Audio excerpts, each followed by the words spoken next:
ನುಗ್ಗೆ ಸೊಪ್ಪು ಅಂದರೆ ಯಾರಿಗಿಷ್ಟ ಇರಲ್ಲ. ಔಷಧಿ ಗುಣ ಹೊಂದಿರುವ ನುಗ್ಗೆ ಸೊಪ್ಪು. ಬನ್ನಿ ಇವತ್ತು ನುಗ್ಗೆ ಸೊಪ್ಪಿನ ಪಲ್ಯ ಮಾಡೋಣ. ಎಲ್ರಿಗೂ ನಮಸ್ಕಾರ. ನಮ್ಮನೆ ಅಡುಗೆ ಚಾನಲ್ಗೆ ನಿಮ್ಮೆಲ್ರಿಗೂ ಸ್ವಾಗತ. ನುಗ್ಗೆ ಸೊಪ್ಪಿನ ಎಲೆಯನ್ನು ಬಿಡಿಸಿ ಅದ್ರ ಕಡ್ಡಿಗಳು ಎಳೆಯದಾದರೆ ಅದನ್ನು ಹಾಕಿ ಚೆನ್ನಾಗಿರುತ್ತೆ. ಮೊದಲಿಗೆ ಒಂದು ಬೌಲ್ ತೊಗೊಂಡು 3 ರಿಂದ 4 ಟೇಬಲ್ ಸ್ಪೂನ್ ಹೆಸರುಬೇಳೆಯನ್ನು ತೊಗೊಂಡು ಅದಕ್ಕೆ 2 ಸತಿ ಚೆನ್ನಾಗಿ ತೊಳೆದು ಒಂದು 10 ನಿಮಿಷ ನೆನೆಯಕ್ಕೆ ಬಿಡಿ. ನುಗ್ಗೆ ಸೊಪ್ಪಿಗೆ ಹೆಸರುಬೇಳೆ ಹಾಕೋದ್ರಿಂದ ಟೇಸ್ಟು ಚೆನ್ನಾಗಿ ಕೊಡುತ್ತೆ, ಹಾಗೆ ತಂಪಾಗೂ ಇರುತ್ತೆ. ಫ್ರೆಂಡ್ಸ್, ಯಾರೆಲ್ಲ ನನ್ನ ಚಾನಲ್ ನೋಡ್ತಾ ಇದ್ದೀರಾ ದಯವಿಟ್ಟು ಸಬ್ಸ್ಕ್ರೈಬ್ ಮಾಡ್ಕೊಳ್ಳಿ.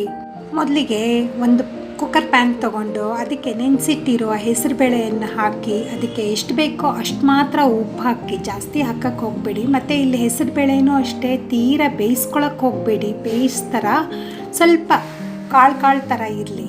ಒಂದು ಮೀಡಿಯಮ್ ಸೈಜ್ ಈರುಳ್ಳಿ ತೊಗೊಂಡು ಅದಕ್ಕೆ ಸಣ್ಣದಾಗಿ ಹೆಚ್ಚಿಟ್ಕೊಳ್ಳಿ.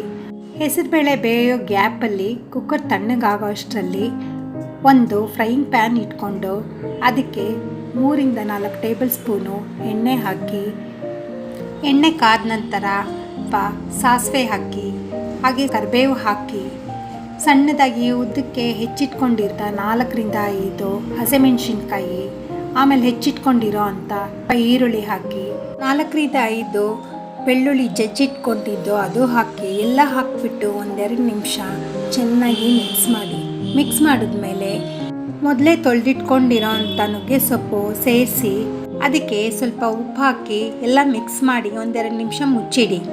ಫ್ರೆಂಡ್ಸ್, ಅಡುಗೆ ಮಾಡೋದು ಏನು ಕಷ್ಟ ಅಲ್ಲ. ನಿಮ್ಮ ಮನಸ್ಸಿಂದ ಮಾಡಿ ನೋಡಿ, ಕೆಲಸನೂ ಬೇಗ ಆಗುತ್ತೆ, ಅಡುಗೆನೂ ತುಂಬ ರುಚಿಯಾಗುತ್ತೆ. ಮೊದಲೇ ನಾವು ಬೇಯಿಸಿಟ್ಕೊಂಡಿರೋ ಅಂಥ ಹೆಸರುಬೇಳೆಯನ್ನು ಇದಕ್ಕೆ ಸೇರಿಸಿ, ಯಾಕಂದರೆ ಹೆಸರುಬೇಳೆ ಸೊಪ್ಪು ಜೊತೆ ಚೆನ್ನಾಗಿ ಹೊಂದ್ಕೊಬೇಕು. ಮತ್ತು ನಿಮಗೆ ಬೇಕು ಅನಿಸಿದ್ರೆ ಸ್ವಲ್ಪ ಉಪ್ಪನ್ನು ಸೇರಿಸ್ಕೊಂಡು ಚೆನ್ನಾಗಿ ಮಿಕ್ಸ್ ಮಾಡಿ 5 ನಿಮಿಷ ಮುಚ್ಚಿಡಿ.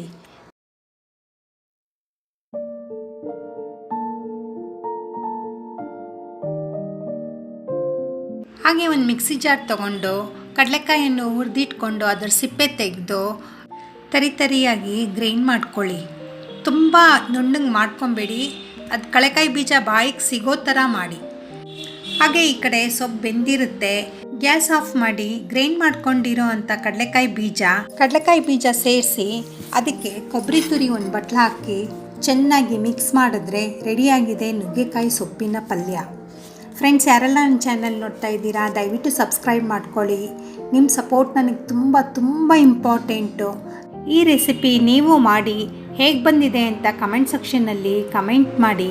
ಇದನ್ನು ನೀವು ಸ್ವಲ್ಪ ಡ್ರೈ ಆಗಿ ಮಾಡಿಕೊಂಡ್ರೆ ಅನ್ನ ಸಾಂಬಾರು ಜೊತೆ ನೆಂಚ್ಕೊಳ್ಳೋಕ್ಕೂ ಆಗುತ್ತೆ. Thank you.